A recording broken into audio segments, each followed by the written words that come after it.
एक कंपनी चली गई तो सिपाही तो क्या, ब्रिगेड कमांडर रोने लग गया। इन्होंने अपना काम कर दिया। आरोप लगते हैं ना, आरोप लगते हैं तो बहुत जी जलता है, लेकिन जब अभी फिल्म आई है ना तब पता चला है साहब। मैं आपको सच बताऊं, पूरा देश उसको जान मर जाएंगे, कट जाएंगे, लेकिन हम इस पोस्ट को नहीं छोड़ेंगे जब तक हमारे अंदर जान है। जो जंगला हमारा, जब उन्होंने कहा कि अब जाना चलते, जब जवानों की आंखों में एकदम दौड़ कस के कि क्या बोल गया मैं साहब, ये दादा कृष्ण की औलाद है। एक जवान 15-15 को मार के शहीद हो जाएगा तो फिर परवाह नहीं हमें। कोई आदमी जिंदा नहीं जा सकता था, सबको खत्म करते। तो जवान फायर कर रहा है, टाइगर में उंगली है, छाती में 20 गोली लगी हुई है, और ऐसा का ऐसा पोजीशन है कि जैसे अभी फायर कर रहा है। तब दर्द बहुत होता है साहब, बहुत दर्द होता है। अपने सीने में गोली नहीं खाई, दुश्मन के सर में मारी। हम दोनों है ना, दोनों जोड़ी हमारी। अगर मुझे बॉर्डर पे जरूरत पड़े तो अभी भी हम तैयार हैं। अनगिनत दुश्मन मारे हैं। इतनी भयंकर लड़ाई थी। देखिए 120 आदमी में से 5 आदमी कैद हो गए थे। आपके भी गोले के निशान अभी है? मेरे गोली लगी थी, और यहाँ लगी और यहाँ निकल गई, ये और यहाँ लगकर ये निकल गई। कोई आदमी ऐसा नहीं था जिसके पीछे में गोली लगी हो। चीन ने पकड़ लिया था आपको? हाँ, वहां से फिर वापस कैसे आई, एक बार वो कहानी और बताओ। बस आप जिंदे तो हैं लेकिन चल नहीं सकते। बेबी हेलमेट रखे हैं, हेलमेट। हिंदुस्तान का तो 120 है, उसमें से 114 शहीद हुए। फतेह होना ही है, या इधर या उधर। मैंने अंदर हाथ डाला तो आते हैं आधी इधर आ गई, आधी इधर। मैंने सोचा बेल्ट खोलते मेरे साहब खत्म हो गए। मैं बोला कि साहब मैं आपको छोड़ के नहीं जाऊँ। वो मेरे साहब की घड़ी ली, मेरे साहब ने वो एक खत दिया था, वो लिया मैंने। मेरे साहब शहीद हो चुके थे। मेरी उन चीन वाले से भी हुई ना, बिल्कुल गुथम गुथा हुई साली अच्छी तरीके से। अब साहब लड़ाई हमने लड़ ली। लड़ाई लड़ने के बाद में उसको साबित करना बहुत मुश्किल हो गया मेरी जान। थोड़ा सा उन्होंने सख्ताई भी करी मेरे साथ। आर्मी हेडक्वार्टर भी गया साहब, वहाँ पर मेरे ऊपर सख्ताई की। बोला साहब क्या हो सकता है, इतना नुकसान कर सकते हैं? मैंने कहा साहब जिसमें दम है वो कर सकता है, कर सकता है साहब। मैंने कहा और हम उस दादा कृष्ण की औलाद हैं साहब, मर जाएंगे लेकिन मार के मरेंगे, ये हमारा उद्देश्य। क्योंकि मैं जिंदा रहा फिल्म बनवा के छोड़ूंगा। सर आपको शैतान सिंह क्यों कहते हैं? बोला देखिए, नहीं चाहिए राजनाथ, नहीं चाहिए अमित शाह, सिर्फ मोदी का इंटरव्यू चाहिए मेरे को। दोस्तों नमस्कार, मैं आपका यार जतिन पत्रकार। 120 बहादुर एक फिल्म आपके सामने है, रिलीज हो चुकी है। लेकिन आज मैं खुशनसीब हूं कि देश के उन 2 जाबान जवानों के बीच मैं आज बैठा हुआ हूं। देश के 2 असली हीरो, देश के 2 महान योद्धा, उनके बीच में आज हूं, जिन पर यह फिल्म आधारित है। जो चीन के साथ भारत का जो युद्ध हुआ था 1962 का युद्ध, जो पूरा देश जानता है, चीनियों को कैसे खदेड़ दिया था, मौत की नींद सुला दिया था। ये 2 योद्धा जो आज मेरे साथ है, कैप्टन रामचंद्र जी और हवलदार निहाल सिंह जी, मैं आप दोनों का स्वागत करता हूं। कैप्टन साहब मैं शुरुआत करूंगा आपसे। एक फिल्म में जो दर्शाया गया वो, और एक जो वाकई वहां पे नजारा था, क्योंकि रूह कांपती है वो चीजें देखते हुए। उस युद्ध के बारे में, उस युद्ध की कहानी मैं आपकी जुबानी जानना चाहता हूं। देखिए साहब, ये जो लड़ाई है बहुत भयंकर लड़ाई थी, और हालात के अनुसार ये लड़ाई एक बहुत ही मायने रखती है। क्योंकि उस टाइम पर ना तो रोड था, ना हमारे पास क्लोथिंग था, और ना हमारे पास पूरा अम्युनिशन था। चौगरदानी से हमारे ऊपर आफत आ रही थी, क्लाइमेट का भी और बर्फ़ का भी, और बर्फ़ के साथ साथ हवा 120 की स्पीड चलना, ये हमारे लिए बड़ी दिक्कत आ रही थी। लेकिन फिर भी आदेश के अनुसार हमारी पलटन बारामूला से चल के ले पहुंची है, और ले पहुंचने के बाद में 1 हफ्ता रेस्ट करके और फौरन रात को आदेश मिला तो चसूल के लिए मार्च कर दिया। जिस दिन चसूल के लिए हमने मार्च किया वो रात बड़ी कठिन थी। क्यों कि बर्फ़ थी, और गाड़ी फिसलने का चक्कर। अगर गाड़ी एक फिसल गई तो आप ये सोचिए 500 फीट नीचे गाड़ी चली जाएगी। इसलिए ड्राइवरों को आदेश दिया कि भाई चैन चढ़ाओ, लेकिन चैन से भी बात नहीं बनी। तो आखिर क्या हुआ कि जवान धक्के मारना और साथ साथ पैदल चलना। लेकिन भगवान की दया से पलटन दूसरे दिन सवेरे शाम चलते चलते शाम को 4 बजे ससूल के अंदर हमारी बटालियन पहुंची है। और पहुंचते के बाद ही हमारे को आदेश मिला कि चार्ली कंपनी सामने देखो, वे है रजांगला हिल, इस पे जाएगी। और ब्रावो कंपनी, डेल्टा कंपनी ये नीचे की तरफ पहाड़ी दिखाई दे रही है मगर हिल, इस पर जाएगी। हम तैयार थे। वहाँ का माहौल बहुत अच्छा था उस टाइम। क्यों कि बारगें बनी हुई थी, हवाई जहाज आ रहा था, ड्रॉप हो रहा था राशन, छोटा जहाज उतर भी जा रहा था। हमने कहा ये तो बहुत अच्छा वो है। हमें नहीं मालूम था कि ये दरअसल जो मामला है बिल्कुल बॉर्डर के पास ही चसूल पे एयरफील्ड है, इसलिए ये खतरे में है। क्योंकि हम तो बच्चे थे उस टाइम, उम्र तो कम थी, तो हम तो इस बारे में सोच नहीं सकते थे। ये तो बाद में हमें पता चला कि एक हफ्ते बाद एक भाई हम चसूल में बैठे हैं, इसकी बचाव के लिए ये हमें भेजा है। तो चला हम वहाँ से चल करके और जहाँ से चढ़ाई शुरू करी, टोटल उतरने के लिए लगता है हमको 20 मिनट और चढ़ने के लिए लगता है 4.5 घंटा, क्योंकि सांस नहीं आता है। 4 कदम चला फिर खड़ा होता है सिपाही। लेकिन जहाँ तक करके और हमारी कंपनी जांगला के ऊपर रात को पहुंच गई 8 बजे करीब। और वहाँ पर एक डेट था उसका IBP का, वो 10 जवान रहते थे, एक भयंकर था वो। तो उन्होंने हमको रिसीव किया, रिसीव करके और बोला साहब ये भयंकर है, बाकी तो यहाँ कुछ है नहीं। हमने कहा भयंकर, हमारे कमांडर ने बोला कि भयंकर की जरूरत नहीं है, हम ये तो खुद बनाएंगे, सिर्फ हमें यहाँ पहुँचना था। तो पहुँच गए।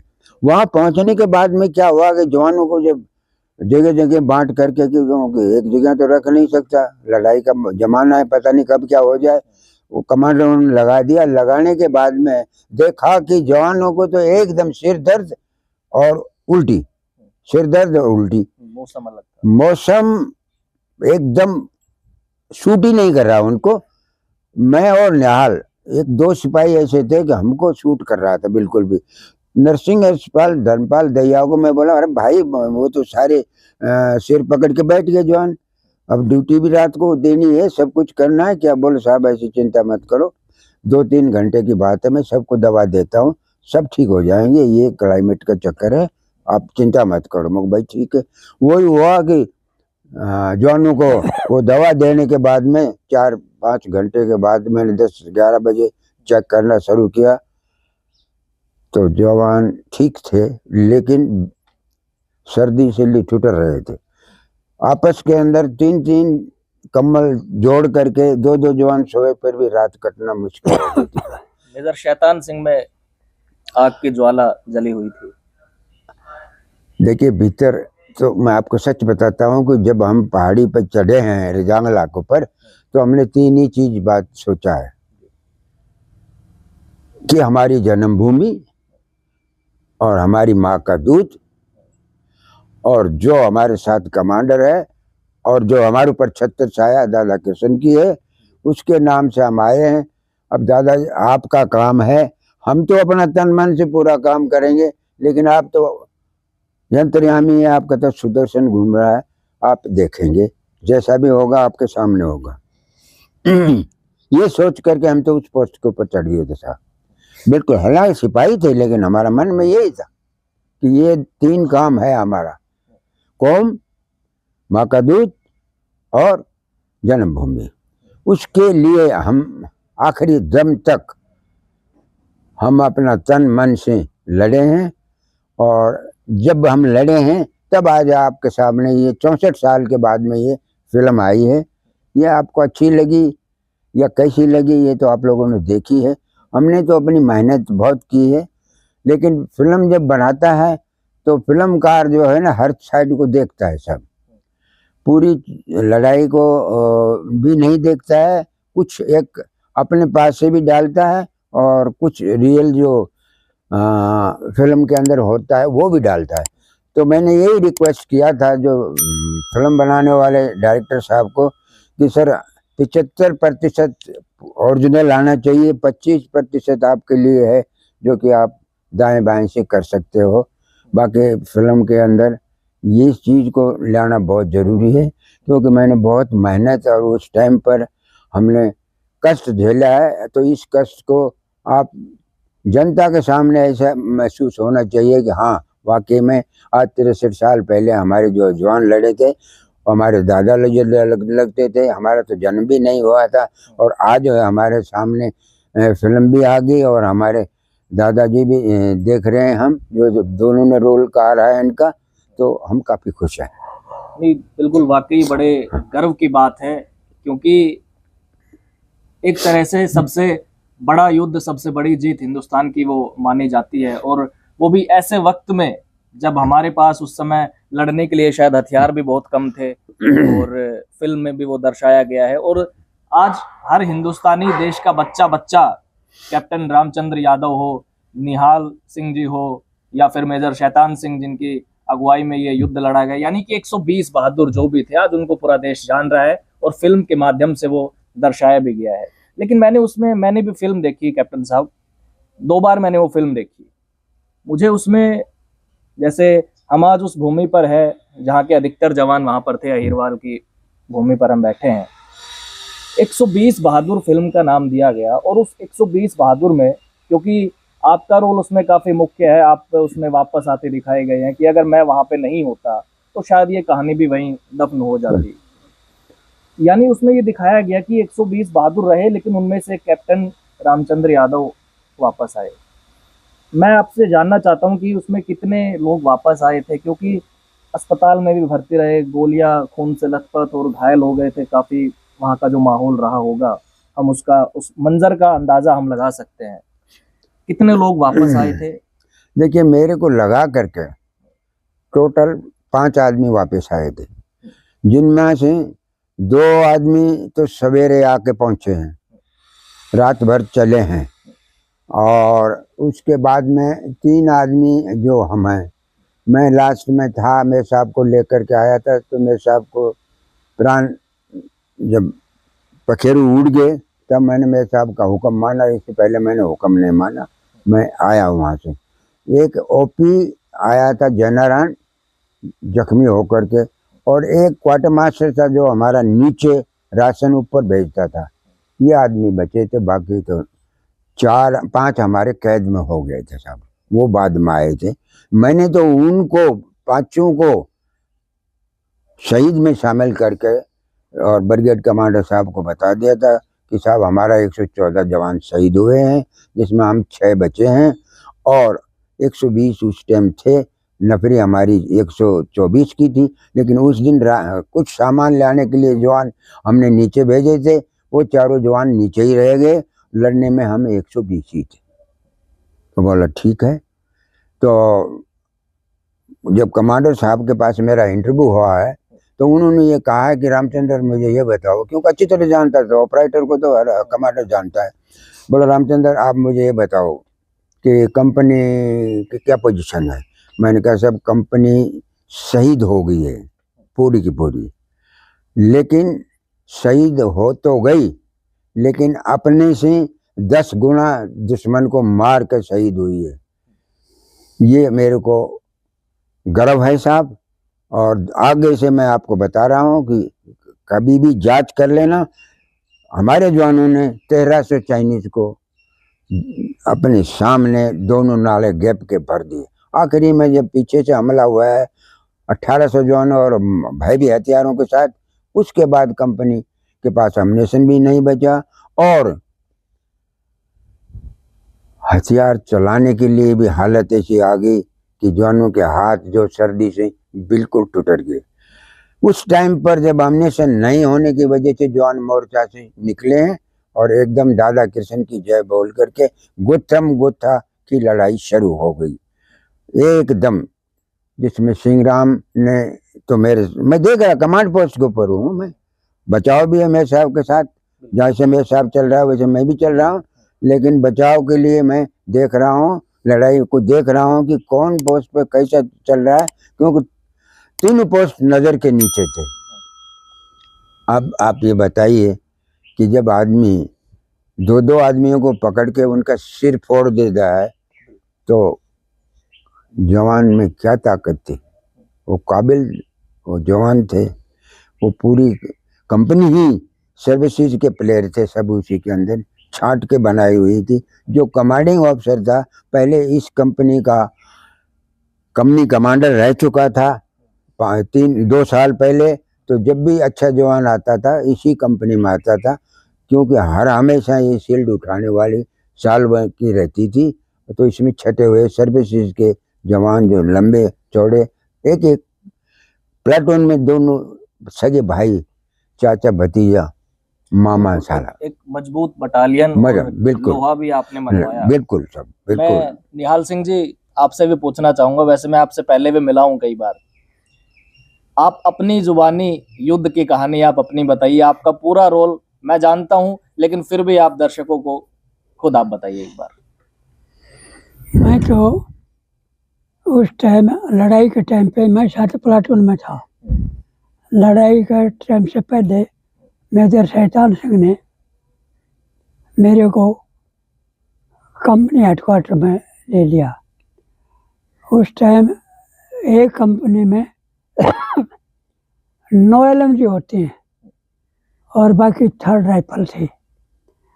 तो 9 LMG बाई प्लाटून 3 LMG। हमारी सरकार ने कंपनी कमांडर की प्रोटेक्शन के लिए 10 LMG कंपनी कमांडर की प्रोटेक्शन के लिए भेजी थी। उस पर फौज में फायर होता है सालाना, जो रिकॉर्ड रहता है, मेजर साहब ने मेरे को 10 LMG पर ले लिया। मेजर साहब के बैंकर जो छोटे वाला टेंट लगा हुआ था उसके पास एक नाला यूँ आता था, एक नाला यूँ आता था, ये रेंज बनती थी। इस पर 9 प्लाटून, इधर 7, इधर 8। मैं लद्दाख स्कोट ने पक्का पोस्ट बना रखा था, वैसे सैन्य बेगों से मिट्टी डालकर।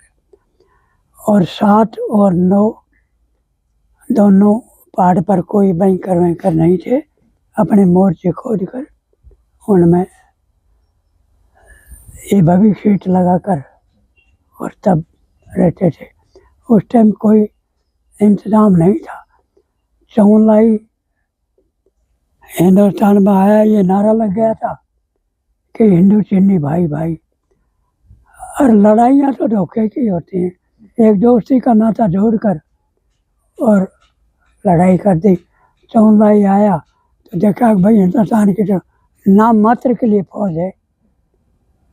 अब पहाड़ कोई प्लेन तो है नहीं, पहाड़ी पहाड़ है। एक पहाड़ से दूसरे पहाड़ से अगर उग गया तो दूसरे रुकी चला जाएगा। वहाँ कोई सड़क वड़क तो वैसे है नहीं, कच्चा रास्ता था एक, वो जाता था वहाँ से लेट से और ससूल में। जब कोई रोड नहीं थे वहाँ के, कच्चे रोडों से ही जाते थे। और जब पलटन ने हमारे उसने चाइना ने हमला किया तो हमारी बटालियन तो कंपनी तो ये नाम कर दिया कि कोई ऐसा आदमी नहीं था जिसने अनगिनत दुश्मन मारा है। यूँ बताओ 3000 आदमियों ने 120 आदमी थे पोस्ट पर हमला किया। जब 3000 में से 1300 आदमी मौत के घाट गए और घायल भी हो गए। ये तो चीन ने ही ब्रॉडकास्ट किया था कि भाई हमारे 18 नवंबर को इतने आदमियों का नुकसान हुआ। अब वो कहते हैं ना भाई लड़ाई तो धोखे की ही होती है साहब। अब दुश्मन चीन ने देखा, चौलाई ने दोस्ती का नाता जोड़कर, और फिर देखा पूरा हिंदुस्तान के तो नाम मात्र की फौज थी, उतना थोड़ी फौज थी। अब पूरे पहाड़ों में कोई प्लेन नहीं है, पूरे पहाड़ों में ये कंपनी यहाँ लग दी, अब रात को यहाँ कंपनी रख दी इस एरिया में, और उधर से आ गया दुश्मन, इधर से आ गया, ये नालों से आ गया, रात को क्या दिखाई देगा। अब उन्होंने बेरलेट पिस्टल से फायर किए। रामचंद्र तो सेठ था ही इनके पास, तो मेजर साहब पूरी कंपनी स्टंट हो गई अपने अपने मोर्चे में। और वो इतनी भयंकर लड़ाई थी, देखिए 120 आदमी में से 5 आदमी कैद हो गए थे। राम सिंह लड़ैली गांव का था, उसके वहाँ पर खराब हो गए थे, पैर दोनों यहाँ से कटे थे, हाथ दोनों यहाँ से, उसके हाथ यूँ ऐसे यूँ डॉक्टरों ने फाड़ कर ये दोनों हड्डी ऐसे यूँ चलती थी। आपके भी गोले के निशान अभी है हाथ। मेरे गोली लगी थी तब, मेरे गोली नहीं लगती ना, अगर वे बोला भाई छुट्टी कट गई, हम दिल्ली को लाए थे रामचंद्र भी साहब में, मगर मैं सो जाता हूँ, सोचा हुआ है कि गोली यहाँ कौन मार देगा, और यहाँ लगी और यहाँ निकल गई ये, और यहाँ लगकर ये निकल गई। ये पोजीशन था तभी तो लगा, अगर चारों तरफ से उन्होंने हमला आ गया, हमारे 7 प्लाटून भी खत्म हो गई, 9 तीनों 7 प्लाटून के कुछ आदमी बचे थे, वो निकल कर आ रहे थे। मेजर साहब रामचंद्र साहब दे रहा था, मेजर साहब के यहाँ पर भी बर्फ लगा, यहाँ पर भी लगा, मेजर साहब भी घायल हो गए। अभी मेजर साहब को तो रामचंद्र साहब कैसे ले आए, मेरे को क्या मालूम, रामचंद्र ही ले था। तो उस टाइम कोई जवान ऐसा नहीं था, जब डेड बॉडी लाए हमारे, जब फैसला हुआ तो डेड बॉडी लाए तो कोई आदमी ऐसा नहीं था जिसके पीठ में गोली लगी हो, सीने पर। आगे से। अगर ये देखो, अगर ये पोजीशन नहीं होता तो यूँ किया, अगर यूँ ही रहता, कुछ सारे आ रहे थे तो यूँ क्या शीश 1-2 आदमी पर तो ले, इतने आदमी पर एक रो, दूसरी रो, तीसरी, कितने पर शीश ले। अब फायर करता गया, अब वो कुदरत से ऐसा यूँ फायर किया तो वो गोली यहाँ लग कर ये निकल गई। तब मैं मोर्चे में बैठ गया, अगर गोली हाथों में नहीं लगती तो ग्रेनेड भी थे, वो फायर करता, वो दुश्मन बाहर गिर गया, मोर्चे में नहीं आया। अभी तक तो फायर करता, मैंने एलविन के पुर्जे पिस्टन गिर मेरे लोग निकाल कर बाहर फेंक दिए, ये हथियार तो नाकामयाब रहेगा। फिर वो काफ़ी देर बाद में हमारे बैंकर के लिए ये चदरें जाती थी लोहे की, ऊपर मिट्टी भर के सैंडबैग और ऊपर डालते थे, तो वो चद्दर ऊपर बैंक मोर्चे पर रखी हूँ। अब मेरे से हरकत क्या है हो नहीं, तब वो मोर्चे में आए और तब मेरे को मोर्चे से पकड़ कर बाहर निकाला, पूछा ये सिखलाई होती है फौज में कि अपना नाम नंबर बता दो, और लड़ाई के बारे में कुछ नहीं। उनकी भाषा तो समझ में नहीं आती थी, जो भाषा था वो बोलता था कि तुम्हारा मका मेरा नाम, मेरा नंबर 4145-551, सिपाही निहाल सिंह 13 कुमाऊं, बस इतना। बाकी नो, हम लोग वहाँ भी जो भाषा हम बोलते हैं, जो भाषा था वो बोलता था, हमें कुछ नहीं मालूम, हम लोग का मतलब कुछ नहीं मालूम। वहाँ बोलते हैं भाई हम कहाँ से, ना गोरा, हाँ, तो वहाँ बोलते हैं लोकल से, जाने के लिए कलर हो, ये वो बोलते थे, तब हमको पता चला। तब वो पकड़ कर ले आ गए वहाँ चीन में ले आ गए रात को। वहाँ पर मैं यहाँ से पकड़ कर यूँ ले गए, तो वहाँ पर उनका, वहाँ यूँ पहाड़ थे ना, अपनी साइड में बैंकर बना रखे थे, तो रात को करीब 6 बजे से पता नहीं कितना टाइम था, काफ़ी दिन तो सूरज नहीं दिखाई देता था। फिर वो मैं पड़ा रहा, उन्होंने यूँ खड़ा किया, मैं गिर गया, कमजोरी आ गई, गिर गया। जब उन्होंने देखा, फिर उन्होंने बिस्कुट निकाले, मेरे मुंह में दिया। मैं भूखा तो था ही, मैं ना खाया, वो मुंह में दिया, मैं बाहर फेंक दिया।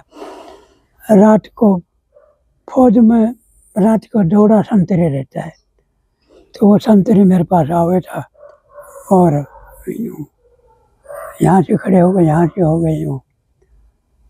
तब वो संतरे अंधेरे में नहीं दिखाई दिए, तब मैं कह रहा देखा जाएगा, चल।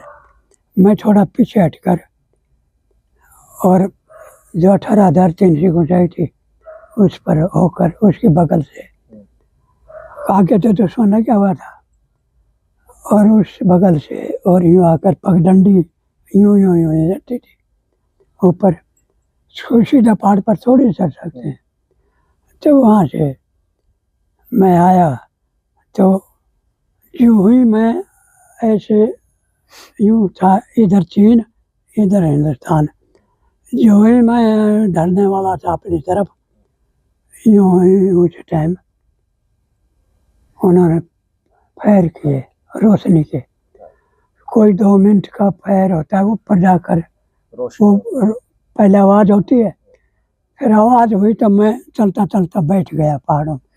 उस टाइम बर्फ और मिट्टी पत्थर, अभी भी वहाँ पर रामचंद्र ने बताया इतनी चीज़ें हैं। तो वो वहाँ पर दीवार, उसके पास मैंने उसको ये 2 उंगली जगह उठा काम करता था, ऐसे यूँ रेत उठाकर वो बर्फ, और सर्दी लगती है।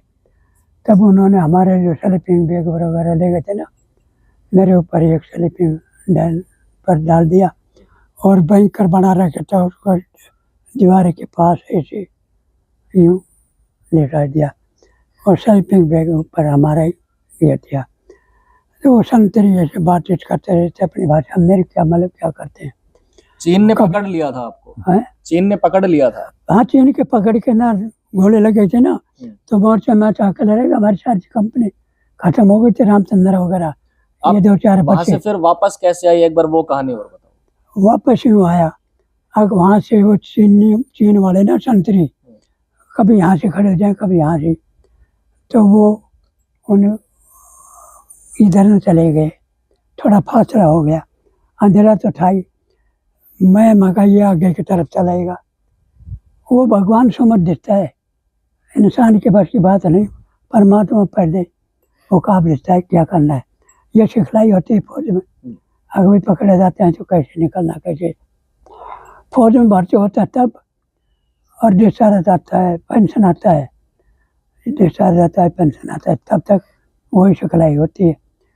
तो मैं वहाँ से जब निकला, तो जो ही इधर चीन इधर हिंदुस्तान, ऐसे ये सफ़र था, इससे अपने तरफ ढलने वाला ही था।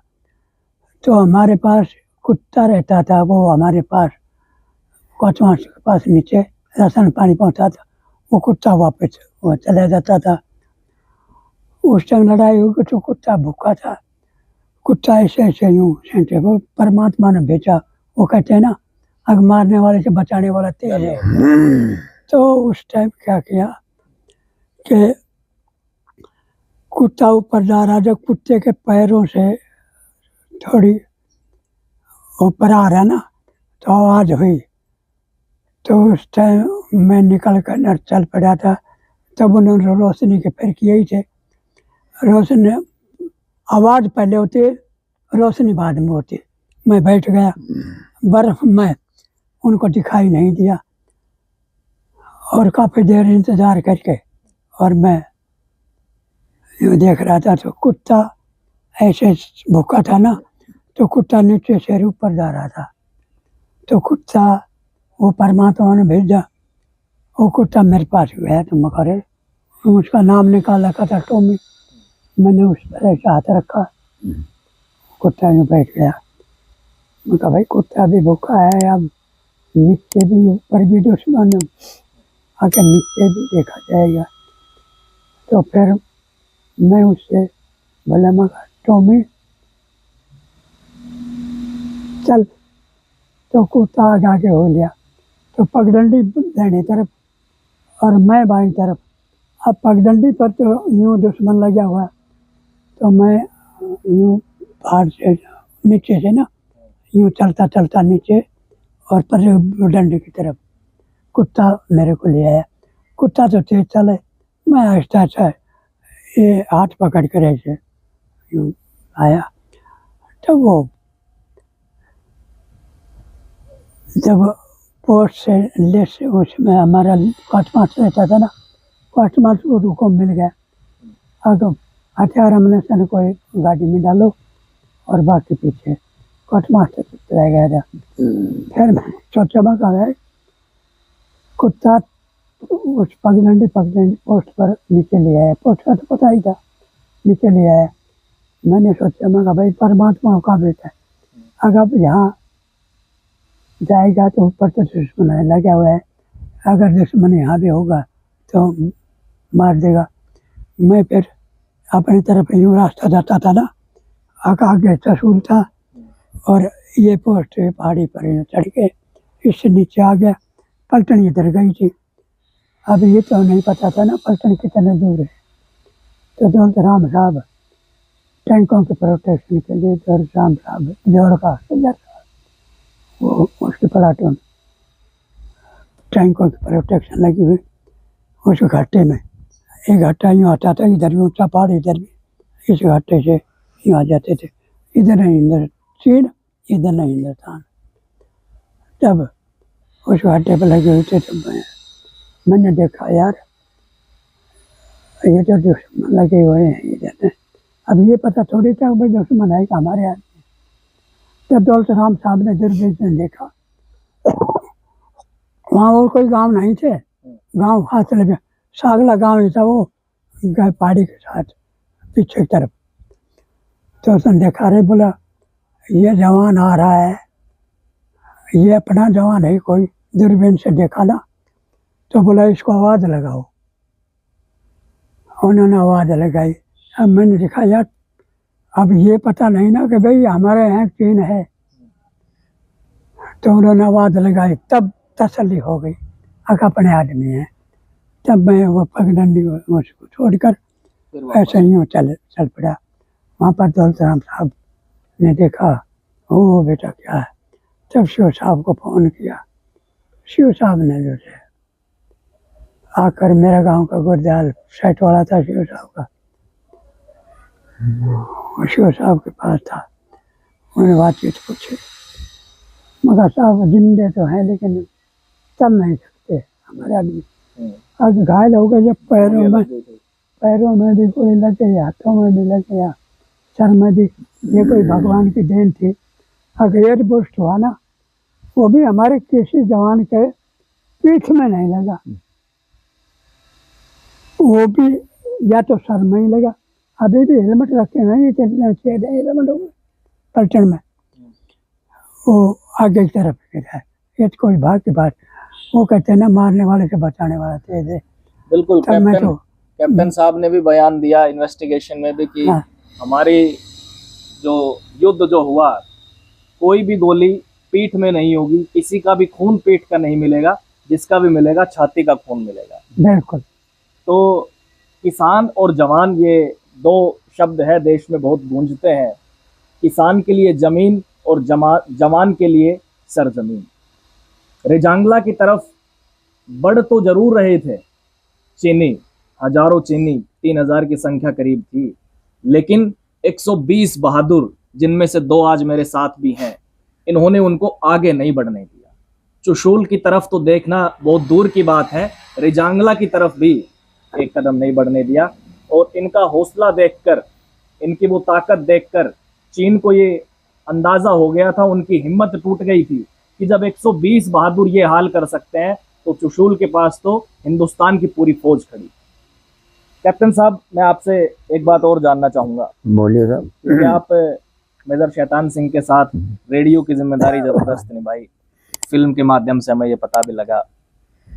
उसमें जो फिल्म में दर्शाया गया है, मेजर शैतान सिंह को जब गोली लगी उस दौरान वहां पे आप भी थे और चीनियों ने वहां पे आपको घेर लिया था, और लास्ट में उसमें दिखाया गया है कि मेजर शैतान सिंह ने वो फायर किया, फिर आपको कहा कि आप जाइए यहाँ से और आगे सूचना दीजिए। वो कहानी एक बार, क्योंकि आपके शब्दों से भी मुझे पता लग रहा है और हालातों को अगर हम अंदाज़ा आराम से उसका लगाया जा सकता है, क्या हालात वहाँ पे उस समय बन रहे होंगे, एक बार आप वो कहानी एक बार बताइए। देखिए साहब, जब दुश्मन आगे का तो हमने संभाल लिया, चारों अटैक नाकामयाब कर दिया, लेकिन जो 1800 को पीछे से हमारे पर आया रिज के ऊपर, तो पहले तो हमने देखा कि भाई अल्फा कंपनी हमारी मदद के लिए आ गई, लेकिन बाइनोकुलर से जब देखा तब मैंने कहा मेरे साहब को कि सर ये तो चाइनीज हैं। बोले चाइनीज है? मैं वहाँ, तो मेरे साहब ने कहा कि रामचंद्र एक काम करो। मैंने कहा साहब, आप मोटर पोजीशन को कॉल करो कि 80 डिग्री पर फायर करेगी थ्रिंच मोटर।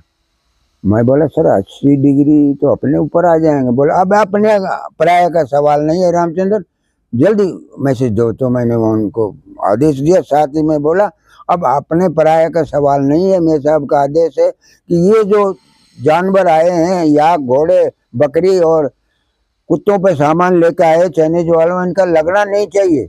तब उन्होंने फायर किया है, और उस टाइम पर जब ये फायर किया है तो कुछ तो याक घोड़े भाग गए, लेकिन कुछ हथियार लगाने में कामयाब हो गए, और वो हथियार कामयाब ऐसा हुआ कि उन्होंने हमारे 8 प्लाटून पोस्ट को बिल्कुल दबा लिया। तब मेरे साहब ने कहा कि रामचंद्र 9 प्लाटून से एक सेक्शन ले आओ और निहाल वाली LMG लेके आओ।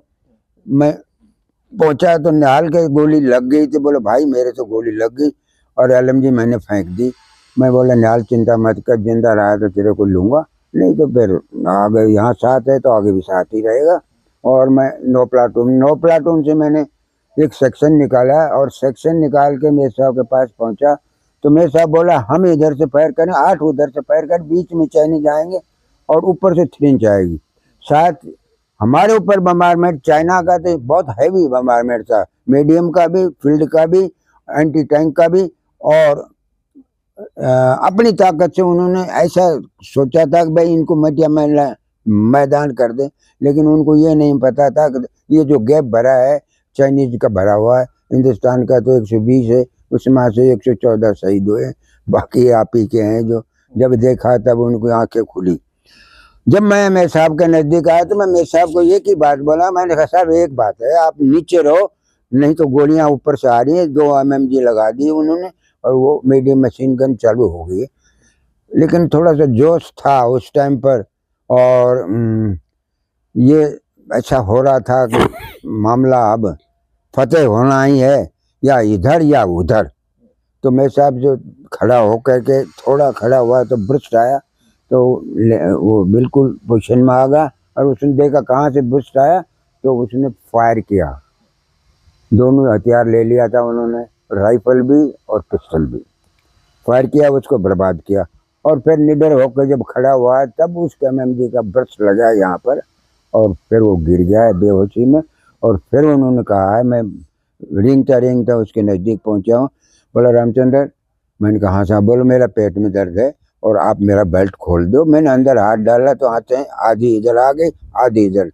मैंने सोचा बेल्ट खोलते मेरे साहब खत्म हो गए। हाँ, मैंने कहा साहब जो आपको करना है कर लीजिए। शायद आप जैकेट लेने के लिए उधर भी गए, चीनी की तरफ भी। हाँ, मैं गया हूँ, मेरी चीन वाले से भी हुई ना, बिल्कुल गुथम गुथा हुई साड़ी अच्छी तरीके से। और फिर उसको मार करके मैं ले आया जैकेट को। मैं साहब को मैं बोला कि साहब मैं आपको छोड़ के नहीं जाऊँ। वो बोला आप मेरा हुक्म है। मैंने कहा सर पहले आपने लड़ाई में, कल ही तो आपने बताया कि लड़ाई में सिपाही का भी हुक्म चलता है, मैं आपको नहीं छोड़ सकता। बोले रामचंद्र आप जाओ, नहीं तो CO साहब कहेगा कंपनी छुट्टी कट गई, और फिर बेहोश होगा। मैंने सोचा कि ये काम भी करना बहुत ज़रूरी है, क्योंकि अगर संदेशा नहीं जाएगा तो फिर CO साहब सोचेगा कि क्या होगा, फिर हालत बहुत हो।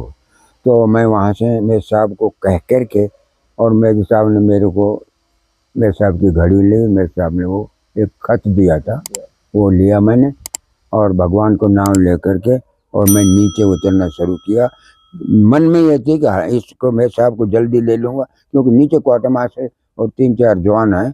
लेकिन वहाँ गया तो पता चला कि आग लग रही है वहाँ, तो सब आदेश मिल गया उनको, भाई तुम आ जाओ, आग वो लगा करके। बहुत ये तो 100 किलोमीटर के अंदर बम्बार्डमेंट हो रहा है। एक्शन 2 है फॉरवर्ड जीआर पे और 13 कुमाऊं पर। अब साहब लड़ाई हमने लड़ ली। लड़ाई लड़ने के बाद में उसको साबित करना बहुत मुश्किल हो गया मेरी जान में, क्योंकि मैं तो आया था, सिपाही तो था ही, वो खूनम खून हो रहा था, लेकिन शरीर के टच नहीं था। मैं सच बताता हूँ, सिर्फ मेरे 2 लगे हुए थे, जो अभी भी यहाँ है, ये है चिल्का, वो लगे हुए थे। मैं हॉस्पिटल के लिए मना कर दिया, मैंने कहा सर मैं यहाँ ही रहूँगा, और फिर मैं बेहोशी में आ गया। थोड़ा सा उन्होंने सख्ताई भी करी मेरे साथ, लेकिन फिर मेरे को होश आया। आर्मी हेडक्वार्टर भी गया साहब, वहाँ पर भी मेरे ऊपर सख्ताई की, बोला साहब क्या हो सकता है, इतना नुकसान कर सकते हैं। मैंने कहा साहब जिसमें दम है वो कर सकता है साहब, मैंने कहा। और हम उस दादा कृष्ण की औलाद हैं साहब, मर जाएंगे लेकिन मार के मरेंगे, ये हमारा उद्देश्य अच्छा, रहता है। उन्होंने एक वो भी दर्शाया हुआ है कि आप साहब मुझे सिर्फ एक ग्रेनेड दे दो, क्योंकि शहीद होने का मजा तभी है जब मैं 10-15 और को लेके। मैं वो तो है साहब, हर सैनिक एक, अगर निहाल के हाथ ठीक होता तो वो दोनों ग्रेनेड मेरे को नहीं देता, ये फोड़ देता उन ग्रेनेड को। लेकिन इससे पिन खींची नहीं, मजबूर हो गया, दोनों हाथ खून निकल गया, तो हाथ काम नहीं करते हैं साहब उसको। पिन नहीं निकला ना। अब हालात ये है सर कि मैंने स्टेटमेंट लिखा दिया आर्मी हेडक्वार्टर की 1300 कैजुअल्टी, 8:15 बजे में। मेरे साहब के खून है, मेरे साहब को अगर ले गए तो वहाँ पत्थर पे खून है। 8:15 बजे मेरे साहब शहीद हो चुके थे। खत और वो मेरे पास है, मैं वो दूंगा नहीं, मैं सीओ साहब को दूंगा या ब्रिगेड कमांडर साहब को दूंगा। यार मेरे हेडक्वार्टर में हमारी बहस हो गई थी, ये कर्नल साहब ने मेरे को थोड़ा सख्त से बोला, तब जनरल साहब ने बोला नहीं सिपाही को मत छोड़ो, बोला अब हम आ गए। तो बाद में मेजर साहब के घर भी पहुंचाया गया जो। हाँ वो गया है। अब क्या हुआ कि 10 तारीख फरवरी 63 को, फरवरी को आदेश आया भाई लाशें लाओ। तभी वो टीम सीबीआई भी, वो कमांडर भी सारे दिल्ली से चसूल में पहुंच गए, और पूरा बेड़ा सवेरे मेरे सीओ साहब बोला रामचंद्र तेरे ऊपर है जो कुछ है। मैंने कहा साहब आप चिंता मत कर, मैं लड़ाई लड़ा हूँ, मेरे साहब के साथ लड़ाई लड़ा हूँ, आपने जो मैं बयान किया वो बयान आप फैल है मेरे एडजुटेंट के पास है, डीडी शुक्लानी के पास, और वही स्टेटमेंट आर्मी हेडक्वार्टर में है। आप चले को चिंता मत करो, हम चले हैं साहब, मैं तो तेज चलने वाला, हमारे निहाल तो मान ली वहाँ क्लाइमेट शूट हो गया था, लेकिन वो तो अफसर गए थे ना, तो आस्ते आस्ते आस्ते वो पहुँच करके वो एक ने कर्नल साहब ने ऐसे हाथ, ये था तब ऐसे हाथ बढ़ाया तो मैंने यहीं पकड़ लिया। नहीं साहब पहले वो फाइल निकालो जो मैंने स्टेटमेंट दिया था वो, तो सीबीआई वाले वो फाइल निकाली। मैंने कहा देख लो साहब, ये 3 पॉइंट मेरे साहब है, दस्ताना है, ये पत्थर का खून है, और 8:15 बजे मेरे साहब का प्राण निकल गए, ये घड़ी है। फिर अपन जेब में रख ली। उसके बाद में ट्रूस ऊपर चढ़ा, ब्रिगेड कमांडर साथ है, ड्यू कमांडर साथ है। जब ऊपर चढ़ा तो चढ़ने के बाद में जब हालत देखी तो जवान फायर कर रहा है, टाइगर में आंगली है और छाती में 20 गोली लगी हुई है, और ऐसा का ऐसा पोजीशन है कि जैसे अभी फायर कर रहा है। धर्मपाल नरसिंह स्टैंड दहिया ने पूरी प्लाटून को बैंडेज कर रखा, आखिरी के अंदर उसके हाथ में मोर्फिया इंजेक्शन है, और बुश लगता है तो वहाँ की वहीं शहीद। और लास्ट में जब लाश आने लगे तो मोर्फिया इंजेक्शन बड़ी मुश्किल से छुटाया, और तब वो डेड बॉडी को लाया। इस हालात को देख करके हमारे कमांडर साहब डीडी शुक्लानी तो एडजुटेंट साहब थे ही, वो तो देख रहे थे, बहुत तगड़े थे, लेकिन दिल तो कच्चा हो जाता है साहब जब एक कंपनी चली गई। तो सिपाही तो क्या, ब्रिगेड कमांडर रोने लग गया, और ब्रिगेड कमांडर साहब के एक आंख पत्थर की थी, और उस आंख नहीं झेल सकी जो भीतर से भबक निकली थी वो गिर गई और मैं सामने हाथ बढ़ाना कोशिश किया, लेकिन सीओ साहब ने फट दे उठाई और वो साफ करके बोले साहब, ब्रिगेड कमांडर साहब को बोले साहब इन्होंने अपना काम कर दिया। आपकी भावुकता उस चीज को साफ साफ दर्शा रही है, लेकिन उसी का नतीजा है आपकी हिम्मत, आपका हौसला जो था उस समय, उसी का ये नतीजा है कि आज बच्चा बच्चा आरोप लगते हैं ना, आरोप लगते हैं तो बहुत जी जलता है, लेकिन जब अभी फिल्म आई है ना तब पता चला है साहब, मैं आपको सच आज बता दूं। पूरा देश उसको जान हाँ। रहा है। उसमें ये दर्शाया भी गया है कि पहले इन्वेस्टिगेशन हुई, पहले मना कर दिया गया कि कैसे होगा, कैसे पता लगेगा, कैसे प्रूव करेंगे, लेकिन जीत सच्चाई की होती है। 120 बहादुरों ने जो अपनी बहादुरी दिखाई, जिसकी वजह से चीन को ये कहना पड़ा कि आगे मत जाना, वापस आ जाओ। चीन ये मजबूर हो गया था कहने, मजबूर हो, दूसरे दिन अपने आप सीज फायर किया उन्होंने, हमने अगर नहीं किया, चीन- हमने चीन नहीं किया साहब। उतराए ना, बिल्कुल। कोई आदमी जिंदा नहीं जा सकता था उस पहाड़ से, गैप आ जाए नीचे बारह देश में, सबको खत्म करते थे। और हम पोस्ट को नहीं छोड़े साहब, हमें आदेश मिल गया था, लेकिन हम बोले साहब हमारा सीओ साहब ने, मैं साहब को बता दिया था कि साहब, मैं बोला सर मैसेज तो दिया, मैंने आपको दे दिया मैसेज, लेकिन बोले रामचंद्र तुम्हारा क्या इरादा है? मैंने कहा सर कंपनी से पूछो, प्लाटून कमांडेंट से पूछो। बोला नहीं आप अपना इरादा बताओ। मैंने कहा साहब मर जाएंगे, कट जाएंगे, लेकिन हम इस पोस्ट को नहीं छोड़ेंगे जब तक हमारे अंदर जान है। रजांगला हमारा। मेजर साहब ने ये कहा भी था कि मैं नहीं जाऊंगा, आपकी खुली छूट है अगर आपको पीछे हटना हो। अब भी जब उन्होंने कहा कि अब जाना चलते, जब जवानों की आंखों में एकदम डर कस के कि क्या बोल गया मैं साहब, और तब मैं जवाब दिया था कि मैं साहब ये दादा कृष्ण की औलाद है और आपके साथ है, हम आपको सर माथे पे रखेंगे। एक जवान 15 को मार के शहीद हो जाएगा तो फिर परवाह नहीं हमें, और यही होगा। मैंने कहा साहब अगर हमारा दुश्मन से लगा होगा तो साहब, और यही हमने नतीजा दिखाया। दुश्मन ने सिंहराम के सिराने राइफल उल्टी गार्ड करके कमल उठाया है और कागज पे लिखा दी बेस्ट इंडियन सोल्जर। गर्व की बात है, ये पूरे देश को गौरवान्वित महसूस कराता है। पिक्चर में दिखाया है कि उनका जनरल साहब मेरे साहब के सामने उसकी पिस्टल दे रहा है और सलूट कर रहा है। तो ये जीना मरना तो है, आया है वो जाएगा, लेकिन जाने से पहले ऐसा काम कर जाए कि पुर्त जितनी भी जनरेशन पैदा होकर आए तो वो याद रखे। संदेश जाए, ये हमारा संदेश है। हम अपने घरों में सेफ बैठे हैं क्योंकि इन बहादुर, इन वीर बहादुर ये जो बॉर्डर पर तैनात है, उन्हीं की वजह से अपने आप को हम यहाँ पे बिल्कुल फ्री महसूस करते हैं, सेफ महसूस करते हैं। और हम तो बैठकर सिर्फ महसूस कर सकते हैं या अंदाजा लगा सकते हैं, और कैप्टन साहब की आंखों के आंसू ये सब कुछ बयां कर रहे हैं क्योंकि इनके दिमाग में वो फिल्म, जो असली वहां का मंजर था, वो नजर आ रहा है। कैप्टन साहब, मैं एक बात आपसे और जानूंगा, अहीर रेजिमेंट का एक जिक्र हुआ था फिल्म में। सर मैंने जो फिल्म बना रहे हैं इमरान खान, पूरा स्टाफ को मैंने 3 दफ़ा रिक्वेस्ट किया कि सर इसमें अहीर नाम आ जाना चाहिए, तो उन्होंने बोला सर ये नहीं हो सकेगा। मैं बोला सर अगर आप इसमें अहीर नाम दे दोगा तो फिल्म बहुत अच्छी चलेगी। बोले सर आपका विचार भी ठीक है, लेकिन मेरा विचार अलग है। बोलो कैसे? जो हमने नाम दे दिया वो ही नाम रहेगा, लेकिन फिल्म के अंदर ये मुझे फख्र है कि शब्द आया है, अहीर का भी आया है और दादा कृष्ण की भी जय आया। आपने पिक्चर देखी है तो उसमें आया, कई बार आया ना, तो उन्होंने महसूस कर लिया। अभी जब मैं फिल्म देखी लखनऊ में, तो निकलने के बाद पूरा स्टाफ से उन्होंने मेरा इंटरव्यू लिया कि साहब कैसे में, वो फिल्म बहुत अच्छी है, लेकिन मैं आप लोगों से ये प्रार्थना करना चाहता हूँ कि रजांगला के ऊपर एक फिल्म नहीं 10 फिल्म बन सकती है। बोला हाँ बन सकती।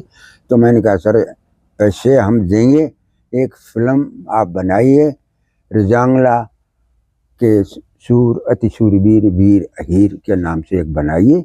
बोले ठीक है मैं सोच लूँगा, पहले ये फिल्म चलने दीजिए। मैंने कहा साहब ये तो चलेगी, कोई बात नहीं है, लेकिन आप मुझे ये कहिए कि मैं, बोला आप चिंता मत करिए, जब आप कहोगे मैं ये फरमाइश भी आप बहुत पूरी जरूरी है, हर बच्चे तक वो हाँ। आवाज जानी चाहिए कि जानी चाहिए साहब, बिल्कुल भी। दो ही आवाज़ है हमारा, ये रेजिमेंट और उसमें लड़ाई का जो सीन है उसमें भी रही आना बहुत जरूरी पहले है। अहिर रेजिमेंट हुआ करती थी।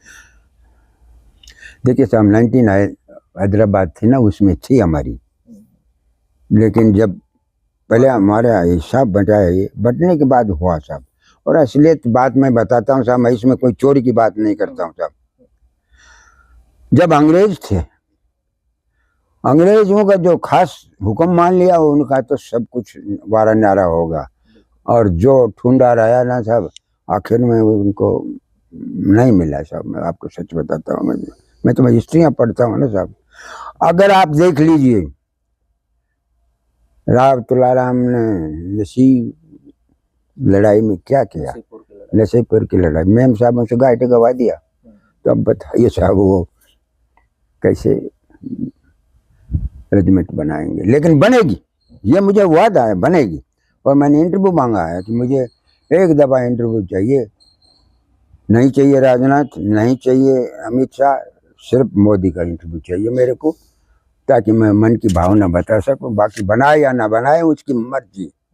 मैंने अखिलेश ने आपको मिलने के लिए भी बुलाया? हाँ, अखिलेश ने बुलाया और उन्होंने धन्यवाद किया कि साहब मैं बहुत खुश हूँ जो आपने पिक्चर बनाई और पिक्चर के अंदर रोल है। मैंने कहा सर बहुत अच्छी बात है, अगर कमांडर आपने शाबाशी देता है तो। नहीं बोले बाबा आप हमारे बाबा हैं, हम तो आपके बच्चे हैं। मैंने कहा देखिए साहब बच्चे भी ऐसे होते हैं ना, तो कभी बाबा को भी गाइड करते हैं, तो अगर आपका दया हमारे ऊपर है तो बहुत अच्छी बात है। तो हम उनसे बात करेंगे खुल करके कि और चीज़ को छोड़िए, थोड़ा प्यार से इस रेजिमेंट को बनवाने की कोशिश करिए। अब आप साहब मेरा ध्येय आर्मी से खास ये है कि मैं हूँ, लड़ लिया 4 लड़ाई, पहले गोवा लड़ा, हमारे ये तो दोनों साथ रहे हैं, गोवा में भी साथ था। हम साथ था, फिर 62 लड़ा 7 था, फिर 65 लड़ा 7, फिर 71 लड़ा 7, और उसके बाद में मैं भाई पहले पेंशन आ गया, मैं 85 में पेंशन आ गया था। उसके बाद मेरा लड़का कारगिल लड़ा है, जख्मी है इधर से अभी भी सेल अंदर ही है। डॉक्टर बोला रामचंद्र इसको निकालने के लिए खतरा है। तो मैंने कहा साहब इसकी ज़िंदगी तो पूरी पड़ी है, इसका भविष्य पोजिशन प्रमोशन कैसे होगा। बोला आप चिंता मत करिए, इसको नॉन पॉइजन कर देंगे। तो नॉन पॉइजन कर दिया, अंदर ही है। आपके पोते भी शायद अभी? अब पोता आ गया, बिल्कुल पोता 9 साल हो गया। मैं बोला, और पोता की बॉडी अब डिफेंस में है दिल्ली। मैं बोला मरो तो शान से मरो, नौकरी करो तो ऐसी करो जो कि देश याद करे, आया है वो जाएगा। हम तो इस उद्देश्य पे रहते हैं बस। कैप्टन साहब और हवलदार साहब बहुत ही गहरी दोस्ती है, फौज में भी बहुत गहरी दोस्ती रही, आज भी है। मैंने बात की दोनों से तो कैप्टन साहब ने मुझसे कहा या तो मैं वहां आ जाऊंगा या उनको यहाँ ले आओ। दोनों, मैं खुशनसीब हूँ कि मैं ऐसे योद्धाओं के बीच में बैठा हूँ आज, जिन्होंने देश को एक युद्ध में, वो भी चीनियों के खिलाफ युद्ध में जीत दिलाई, और सैकड़ों चीनियों को इन्होंने मार गिराया, अपना खून बहाया है इन्होंने देश के लिए। निहाल सिंह जी, मैं आपसे जानना चाहूँगा, क्योंकि एक होता है जवान का खून, 1959 में भर्ती हुए थे आर्मी में, और 3 साल के बाद ही इन्होंने युद्ध का सामना किया और वहाँ पे कई चीनियों को इन्होंने मार गिराया। जज्बा आज भी वही है, उस समय तो जवान थे, लेकिन आज भले ही दोनों की मैं कहूँगा करीब 85-86 के आसपास उम्र हो गई है, लेकिन जज्बा आज भी वही है। आप जब लड़ रहे थे तो कभी दिमाग में घर परिवार सब याद तो आता ही होगा? फौज में जब भर्ती हो जाता है और ट्रेनिंग होती है, घर गांव, वैसे रात को जब सोते हैं तब याद कर लेते हैं, वरना फौज के अंदर जो लड़ाई होती है पूरी ट्रेनिंग पेंशन आता है तब तक वही काम होता है। कभी ये सोचता नहीं है कि भाई मेरे घर पर ये है, नहीं, घर का ख्याल नहीं रखते हैं और अपने देश की भूमि के लिए अपने सीने में गोली नहीं खाई, दुश्मन के सर में मारी। सर मैं बताना चाहता हूँ, मेरा न्याल का, हम दोनों अनमेरिड थे। और जब गोवा में ना, इसमें आसाम में, यहाँ नागांव का तो बहुत ज़्यादा वो था, तो कॉलम निकलता था, बहुत कॉलमों को अम्बुश में फंसा लेते थे, सब कुछ होता था। तो आगे 2 सिपाही चलते थे, तो उनको चलने के लिए हमेशा मैं कमांडर को ये कहता कि सब मैं और निहाल होंगे, मैं और निहाल होंगे। एक दिन पूछ लिया मैं सामने, इधर आओ, मैंने कहा हाँ साहब। बोलो रोजाना आप क्यों निकलते हो खतरनाक जगह के ऊपर, फायर भी आ लिया आप लोगों के ऊपर, सब कुछ हो लिया, अटैक भी कर दिया उसने, भालू ने, फिर भी तुम दोनों एक साथ जाते हो, क्या मतलब? मैंने कहा सर मैं आज बताऊं मन की बात, बोलाओ बताओ। मैं बोला साहब हम दोनों अनमेरिड हैं, हमारी माँ ही हमारे को रोने वाली, मर गए तो, और ये मर गया तो उनकी बीबी है, बहन भी है, माँ भी है और भाई भी है, इसलिए हम दोनों रहते हैं। तो बोले धन है दोनों की जोड़ी, और दोनों हम साथ रहे। कई लड़ाइयाँ आपने लड़ी है साथ में? 4 लड़ी, बिल्कुल 4 7 लड़े हमने, बिल्कुल 61, 62, 65, 71। बिल्कुल। ये 2 जांबाज जवान, 2 महान योद्धा देश के। मैं एक अंतिम सवाल आपसे लूंगा, क्योंकि फिल्म में ये सवाल आया लेकिन मुझे उसका उत्तर मिला नहीं। मेजर शैतान सिंह नाम जवानों ने पूछा कि आपका नाम ये शैतान क्यों पड़ा, इसकी कोई कहानी बताई थी उन्होंने? सर ऐसा है, क्योंकि मेरा मेरा जितना ये सवाल सिर्फ इसलिए है नहीं, क्योंकि हाँ नहीं मैं समझ गया। मैं ज़्यादातर शैतान सिंह साहब के और न्याल बिल्कुल करीबी थे, मतलब भारत में जो भी बैंकर बना हुआ था उनका आदेश था कोऑपरेटर यहीं सोएगा, लेकिन मैं बोला सर यहीं तो है, हम दोनों भाई बाजू में बना रखा था, उसमें रहते थे। तो मैंने एक दिन सवाल कर दिया मैं साहब को, मैंने कहा सर एक बात बताओ। बोला हाँ रामचंद्र पूछ। मैंने कहा कि पहले तो मैंने सवाल किया, मैंने कहा सर मैं आता हूँ बढ़ता हूँ अंदर तो जय माता ही बोलता हूँ, और आप जय माता की तो लेते हैं लेकिन राधे राधे बोल देती हो। बोले रामचंद्र ये बहुत गहराई की बात है, इसकी दबी रहने दीजिए। मैंने कहा ठीक है साहब, दबी रहे तो अभी मुझे मालूम होगा कि आपको कृष्ण के प्रति कितना लगाव है, क्योंकि यहाँ लग रही है दादा कृष्ण की मूर्ति और इधर माँ की है, दोनों पे आप अगरबत्ती करते हो। मैंने कहा ठीक है। अब एक सवाल और है। बोला हाँ साहब, सर आपको शैतान सिंह क्यों कहते हैं? बोला देखिए मैं तो बताऊँ? बोला आप बताओ ना। मैंने कहा दादा कृष्ण था ना, बचपन में बहुत ही शरारती था, तो बस बोला यही सोच ले कि जो मैं बचपन में था कितनी उलाहना लेके आता था, हद से ज़्यादा उलाहना। क्यों? कर्नल का बेटा था, जो भी करिया है बोलो, इसलिए मैं अम्मा ने शैतान रख दिया। मैंने आप ही को बताया बड़े बच्चे, इसमें भी नहीं बताया उसने। फिल्म में मैंने देखा लास्ट में जब एक जवान थे तो मुझे लगा कि वो अब ये सवाल पूछेंगे जाते जाते कि भाई आपका नाम मुझे बता दो, शैतान क्यों पड़ा, लेकिन उन्होंने सवाल ये कहा, उन्होंने ये पूछा कि आज हम देश के लिए शहीद हो रहे हैं, क्या आज हमारे बाबू को भी हम पर गर्व होगा? ये बात कही गई थी उसमें, कही गई ना सर, बड़ी गहराई से इस फिल्म में जवाब देगा ना। तो मैं तो ओपन करा लिया था, मैं बहुत जिद्दी था मैं बस, और चंचल ऑपरेटर था मैं बिल्कुल ही। 5 साल के अंदर ऑपरेटर बनना मामूली बात नहीं साहब, क्योंकि सिग्नल का बहुत टेढ़ा काम होता है। बिल्कुल, मेजर साहब ने भी आपको इसका क्रेडिट दिया पूरा कि आप बहुत अच्छे रेडियोमैन, आपको बताया था पूरा। बिल्कुल क्योंकि पूरे कनेक्शन बिल्कुल मेरे ऊपर था, बिल्कुल कभी उनको निराश नहीं होने दिया, लेकिन मजबूर होगा कि जब मेरा सटी दोनों जल गया।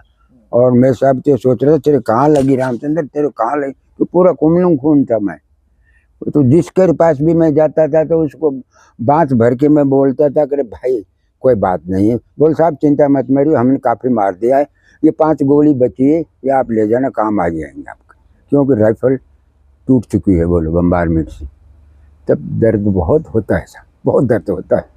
जब जवान शहीद हो रहा है उस समय भी ये कहता है कि मैं 10-15 लोगों को और लेके शहीद हूँ अगर मैं जा रहा हूँ तो, और आप इस किट को ले जाइए, ये दूसरे जवानों के काम आ जाएगी। इसलिए साफ साफ ये भी दिखता है कि बारूद की कमी थी, गोलियों की काफ़ी कमी थी, लेकिन इन 120 बहादुरों का हौसला बिल्कुल भी कमजोर नहीं था और उसी की बदौलत 1300 चीनियों की लाशों का ढेर वहां पर लगा दिया था, जिसकी वजह से चीन की हिम्मत जवाब दे गई। तो काफी बातें मैंने इनसे की और मैं वाकई आज मुझे गर्व हो रहा है कि मैं ऐसे योद्धाओं के बीच में हूँ। एक अंतिम सवाल सर, क्या कुछ ऐसी बातें भी हैं कि नहीं बतानी चाहिए या फिल्म में ऐसा हो कि हमें वो चीजें हमने हटा के रखी हैं, कुछ ऐसी कोई चीज आप बताना चाहें जो गर्व से गौरवान्वित करे देश? देखिए, मैं एक बात बताना चाहता हूँ। पहली बात तो इस फिल्म के अंदर जाहिर करने के लिए या उन्होंने शामिल करने के लिए ऐसा वीक पॉइंट तो है ही नहीं हमारी तरफ से, तो बिल्कुल नहीं है। कि अभी मेरा तो एक ही है कि पहले इस फिल्म को देखो और कुछ कमियां होगी तो आप लोग दूसरी फिल्म बन जाएगी, कोई बात नहीं है, धैर्य रखो।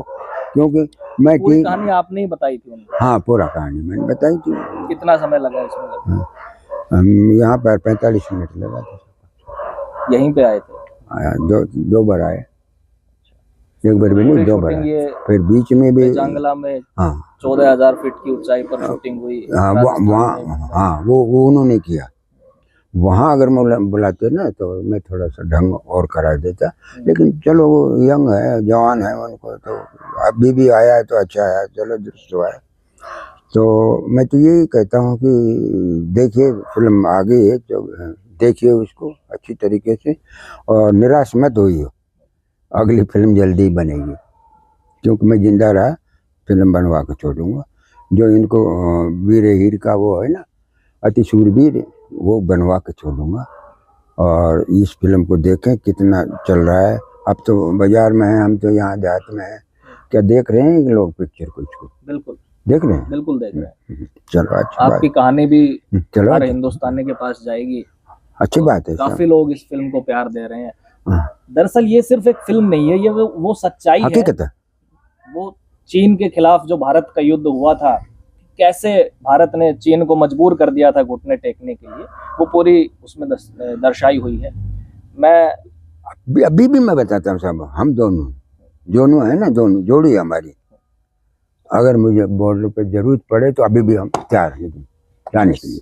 सैल्यूट करता हूँ आपको दिल से, आप दोनों को सैल्यूट करता हूँ, सलाम करता हूँ। हम बिल्कुल तैयार हैं सब। तो पूरा जज्बा इनमें है और मैं दोनों का दिल से शुक्रिया अदा करता हूँ। इन्होंने मुझे समय दिया और फिल्म से हटकर भी वो सच्चाई बताई, क्योंकि फिल्म में दर्शाना एक अलग बात है, लेकिन इनके जहन में, इनके दिमाग में वो वहाँ का जो पूरी पिक्चर है, असली पिक्चर जो है वो क्रिएट हो जाती है। और उसी की बदौलत है कि पूरा जज्बा आज भी है। अगर आज भी कुछ हो जाए तो ये बॉर्डर पर देश के लिए आज भी खड़े होने को तैयार है। ऐसे ही आगे हमारे देश के दुश्मनों को हमेशा जवाब मिलना चाहिए, ताकि वो हिंदुस्तान पे कभी आंख उठाकर देख भी ना सके। अभी तो साहब आपने सिंदूर देख लिया वन, ये लड़ाई तो और मेरी लड़ाई में रात दिन का फर्क है ना। बिल्कुल। लेकिन ऐसा मारा है इनको कि सारा जानम का जानम में कब्र खोद दी इनके पूरा परिवार की और उग्रवादियों की। और ये कर रहे हैं कोशिश, लेकिन छोड़ेंगे नहीं इनको हम। बहुत गहराई से छानबीन हो रही है। जो दिल्ली में इन्होंने किया है, इनका राग तो बहुत दूर तक खिंडा हुआ है। क्योंकि मैं रात भर BBC सारा सुनता रहता हूँ, लेकिन जब आखिरी सारा निचोड़ आ जाएगा ना, तब परमिशन ऊपर से मिलेगी। डोभाल साहब हैं, गृह मंत्री हैं, डिफेंस मिनिस्टर हैं, और फिर अपने मोदी जी तो हैं ही। तो उनको जवाब देंगे, हम देंगे तो हम।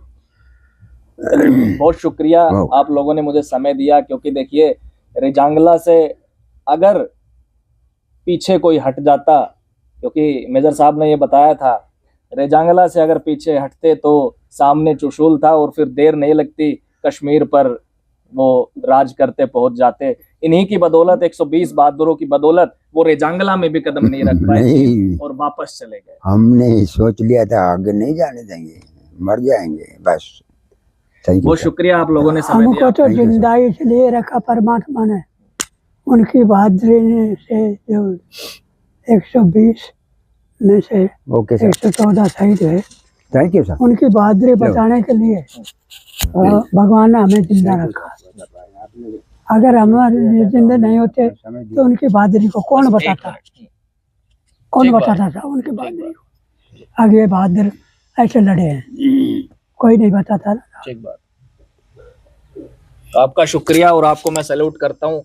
आप जैसे जवान हमेशा देश में ऐसे ही आगे भी पैदा होते रहे, जो ये कोई- भारत माँ की रक्षा करते रहे। कुदरतन बात थी। अगर मैं रामचंद्र शुरू से आकर तक एक साथ रहे हैं और हमेशा घर का कोई ख्याल नहीं रहता था, सिर्फ दुश्मन को, एक गोली एक दुश्मन, बिल्कुल। ये दिमाग में रहती थी। मेजर साहब ने भी ये बताया था कि गोली वेस्ट नहीं जानी चाहिए, एक गोली और एक दुश्मन निशाना लगाओ।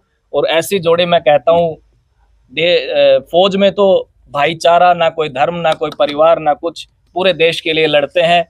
और ऐसे ही हमारे देश में जवान पैदा होते रहे जो भारत माँ की रक्षा करते रहे। और कोई भी दुश्मन, वो चाहे पाकिस्तान हो, वो चीन हो, सबको भारत ने कैसे जवाब दिया है वो जानते हैं। और इसलिए वो भारत की तरफ आज कोई आंख उठाकर भी नहीं देखता है। नमस्कार।